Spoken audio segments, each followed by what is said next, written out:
नमस्कार दोस्तों, welcome back to only UPSC. मेरा नाम है शुभम। दोस्तों आज हम हिंदी मीडियम की टॉपर रही दिव्या तनवर की कॉपी के साथ आए हैं, मॉक टेस्ट कॉपी के साथ आए हैं। ये देखेंगे कि आखिरकार यूपीएससी में इन्होंने ऐसा क्या लिख दिया इस यूपीएससी कॉपी में जो इन्होंने रैंक 1 सिक्योर कर लिया हिंदी मीडियम से। और अगर आपको यहां पर हिंदी मीडियम से रैंक 1 सिक्योर करना है तो आज दिव्या की कॉपी देखने के बाद आप इसी तरीके के जो आंसर हैं वो लिखने की शुरुआत करेंगे। ठीक है, तो यहां पर देखिए जो मार्क्स इनको मिले हैं, देखिए ये सब कुछ हम लोग यहां देखेंगे कि कितने कितने मार्क्स यहां पर इनको मिले हैं, जो मार्किंग की गई है ओवरऑल कितने मार्क्स यहां पर मिले हैं, सारा कुछ यहां पर हम लोग देखेंगे। और इसी के साथ साथ मैं बार बार कहता हूं, अगर यूपीएससी में आपको अपनी जगह बनानी है, यूपीएससी के हॉली पीडीएफ में आपको रैंक 1 सिक्योर करना है, चाहे वो हिंदी मीडियम से ही क्यों ना हो, आपको लिखना होगा, आपकी जो राइटिंग स्किल है उसको अच्छा करना होगा। तो शुरू करते हैं ज्यादा समय ना लेकर दिव्या तनवर की कॉपी को। और आप कमेंट में जरूर बताएं इस कॉपी को देखने के बाद कि आपने लिखना शुरू कर दिया है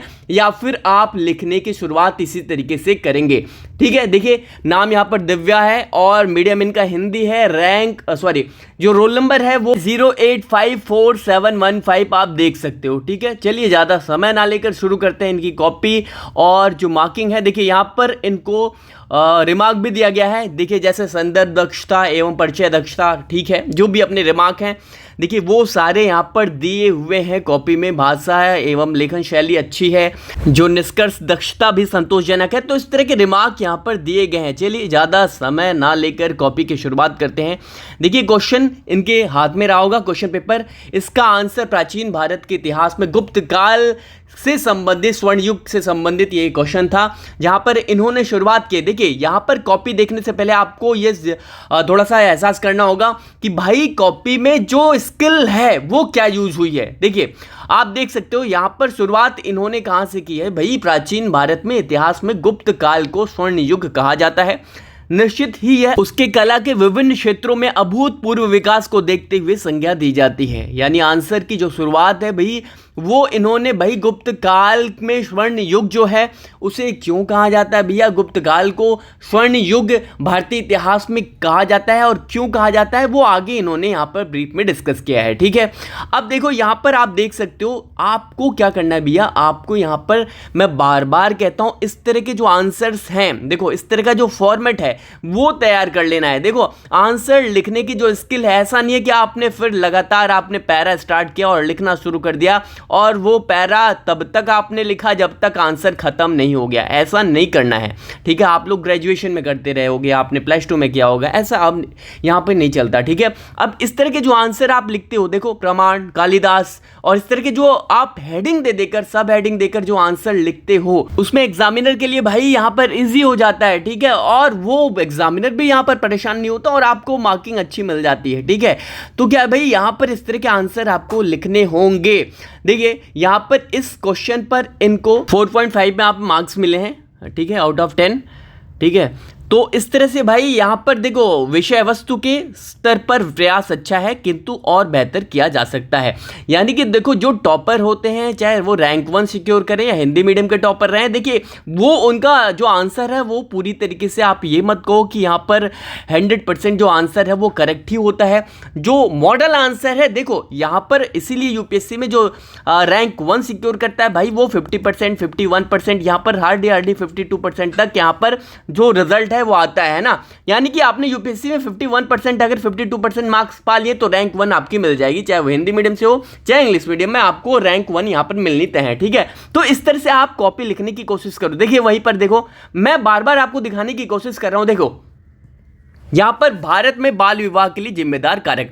अब देखो जिस तरह से आपने क्या किया, अगर ये हेडिंग डालकर आपने लंबा लिखना शुरू कर दिया, पैराग्राफ नहीं दिया आपने भाई, पैराग्राफ में लगातार लिखना शुरू कर दिया तो इसमें मार्किंग नहीं मिलेगी। देखो अब यहाँ पर जो बाल विवाह के लिए जिम्मेदार कारक है भाई, अब जैसे यहाँ पर भी निरक्षरता हो गया, गरीबी हो गई, दहेज प्रथा जैसी जो सामाजिक बुराइयां हैं, नारी सशक्तिकरण, तो ये क्या है भाई, जागरूकता का अभाव, ये सब क्या है भाई, ये सब बाल विवाह के जिम्मेदार कारक हैं। राजनीतिक इच्छा शक्ति की कमी है ना, निम्न लैंगिक अनुपात जो है, ठीक है, महिलाओं की सुरक्षा को लेकर जो अभिभावकों की चिंता होती है, तो इस तरह के जो कारक है भाई वो यहाँ पर जिम्मेदार हैं भारत में बाल विवाह के लिए, ठीक है। तो आपको क्या है कहने का मतलब ये है कि आपको यहाँ पर इस तरह के आंसर लिखने होंगे, ऐसा पैराग्राफ से बचना होगा। दूसरा भाई यहाँ पर देखो, अब देखो इस तरह के आंसर समाधान हेतु जो प्रयास हैं वो कैसे, देखो यहाँ पर फिर भाई ये इस तरह के रिमार्क यहाँ पर इनको दिए हैं कि भाई जो प्रेजेंटेशन है उस पर थोड़ा ध्यान दें। लेकिन अगर मेरी तरह से मेरा जो अनुमान है वो ये लगाया जा सकता है कि भाई अगर इस तरह के आंसर इन्होंने लिखे हैं और 2 बार रैंक जो है अच्छी बेहतर 105 पे एक बार सिक्योर की, एक बार 300 समथिंग सिक्योर की, 438 सिक्योर की, तो ये क्या है भाई यहाँ पर एग्जामिनर जो है, भाई मैं बार बार कहता हूँ कि जो एग्जामिनर के पास जब आपकी कॉपी जाती है, अगर उसे दिक्कत नहीं हो रही है, परेशानी नहीं हो रही है चेक करने में, तो क्या भी आपको मार्क्स दे देता है। अब इस तरह के जो आंसर अब जो चल रहा है, अब जो आप आंसर देखो टॉपर्स के, वो इस तरह के आंसर आपको देखने को मिलेंगे। तो यहाँ पर हो सकता है बेहतर आपको इनको मार्क्स मिले हो, बेशक यहाँ पर इस कॉपी में नहीं मिले हो, लेकिन यहाँ पर फाइनल कॉपी में इनको बेहतर मार्क्स मिले होंगे, ठीक है। तो इस तरह की स्किल जो है वो डेवलप करने की आप कोशिश करें, ताकि देखो यहाँ भी इनको क्या मिला है, 4.5 मार्क्स यहाँ पर मिला है, ठीक है, आउट ऑफ 10, ठीक है। तो ये क्या है भाई, इस तरह के आंसर आपको भी लिखने की कोशिश करनी चाहिए, ठीक है। और फाइनल फिर कंक्लूड कर दिया यहाँ पर, तो आपको इस तरह से कॉपी लिखने की हैबिट डालनी होगी, ठीक है। देखिए अब अगले क्वेश्चन में देख लो, यहाँ पर आप देख सकते हो, मैं बार बार कह रहा हूँ, देखो रिमार्क भी फिर वहीं पे इनको जो मार्क्स मिले हैं वो 5 मिले हैं, और यहाँ पर जो रिमार्क है विषय वस्तु की समझ जानकारी अच्छी है भाई। तो यहाँ पर जब आपकी जो मॉक टेस्ट कॉपी होती है वहाँ पर आपको दिख जाता है कि हाँ जो मार्किंग की जा रही है। अच्छा, मॉक टेस्ट कॉपीज़ में देखो यहाँ पर भी वही किया है, देखो फॉर्मेट को समझो, ठीक है, स्किल को समझो। जो मॉक टेस्ट कॉपी है वहाँ पर मार्किंग कम की जाती है, मतलब आप कोचिंग इंस्टीट्यूट में जब आंसर लिखते हो वहाँ पर मार्किंग कम की जाती है as compare to UPSC. UPSC में बेहतर मार्क्स आपको मिलेंगे। अगर आपको किसी इंस्टीट्यूट में मार्क्स कम मिल रहे हैं तो ये एज्यूम करके चलो आप कि भाई आपको यूपीएससी में थोड़े बहुत मार्क्स इससे ज़्यादा मिलेंगे, ठीक है, क्योंकि यहाँ पर जो कॉपी चेकिंग करने का जो स्तर होता है, लेवल होता है, वो थोड़ा सा ज़्यादा हार्डकोर रखा जाता है, ताकि बच्चा जो है वो यूपीएससी के इन्वायरमेंट में खुद को यहाँ पर ढाल पाए, ठीक है। तो इस तरह के आंसर लिखने की कोशिश करो। आप देख सकते हो, देखो यहाँ पर सामाजिक आर्थिक मुद्दे कैसे हैं ये यहाँ पर लिखना चाहे कि भाई पहला लिख दिया, दूसरा लिख दिया, तीसरा यहाँ पर लिख दिया, चौथा यहाँ लिख दिया और पांचवा यहाँ लिख दिया। तो इस तरह के आपको सिस्टमेटिक वे में थोड़ा सा, जैसे अगर इन्होंने यहाँ पर लिखा है तो सिस्टमेटिक वे में आपने यहाँ पर दिया, और इस तरह से ये इस तरह से पांचवा, पहला, दूसरा, तीसरा, चौथा और पांचवा, इस तरह से आप कर सकते हो थोड़ा सिस्टमेटिक वे में, ठीक है। टाइम की कमी रहती है। अब आप लोग देखोगे तो कहोगे कि भाई इस तरह से तो बच्चा भी लिखता है, तो नहीं, वहाँ पर टाइम की कमी रहती है। 20 क्वेश्चंस के आंसर आपको लिखने होते हैं, ठीक है, 3 घंटों के दरमियान। तो आपको भाई वहाँ पर समय का पता नहीं चलता, आपको बस ये रहता है डिमांड और सप्लाई पे बस आपको काम करना है, ठीक है। तो इस तरह के आंसर आपको लिखने होंगे। देखो यहाँ पर आगे फिर से देखो, और यहाँ पर गौर करो, जो मार्क्स दिए गए हैं वो सेम दिए गए हैं, कहीं 5 नंबर, कहीं 4.5 नंबर, इस तरह से मार्क्स दिए गए हैं ना। तो यहाँ पर आप देखो कॉपी कैसे लिखी गई है, और रिमार्क भी वैसे मिला है कि विषय वस्तु की जो समझ है वो अच्छी है, जानकारी अच्छी है ना। तो इस तरह की कॉपी आप लिखने की कोशिश करो। कमेंट में ज़रूर बताओ आपकी इस तरह की कॉपी आप लिखने की कोशिश आज से शुरू कर देंगे।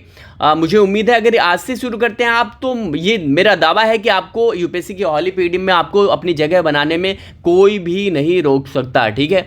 देखो मैं अब थोड़ा सा स्क्रॉल करता हूँ, ज़्यादा यहाँ पर कम बोलते हुए स्क्रॉल ज़्यादा करता हूँ। देखो आप देख सकते हो ये कॉपी, आप देख सकते हो, पॉज करके भी देख सकते हो आप। तो ये ओवरऑल यहाँ पर कॉपी रही दिव्या तन्वर की, जिन्होंने हिंदी मीडियम से रैंक 1 सिक्योर किया। आप ये कह सकते हो टॉपर रही हिंदी मीडियम की, और यहाँ पर हिंदी बेल्ट के बच्चों के लिए एक एग्जाम्पल बनकर सामने आई। भाई जो बैकग्राउंड था वो बहुत ज़्यादा पुअर था, जो इकोनॉमिकली बहुत ज़्यादा वीक थी, उसके बावजूद भी इन्होंने यूपीएससी के एग्ज़ाम को टॉप किया, और 2 बार, एक बार नहीं बल्कि 2 बार एग्जामिनेशन को क्वालिफाई किया। तो इस तरह की चीज़ें अगर आप भी ऐसे इकोनॉमिकली वीकर सेक्शन के आते हो और इस तरह की चीज़ें आपके माइंड में चलती हैं कि मैं नहीं कर पाऊंगा, तो ये एग्जाम्पल्स आपको मोटिवेट कर सकते हैं, ठीक है। चलिए इस वीडियो को अधिक से अधिक शेयर करें। चलिए बहुत बहुत धन्यवाद।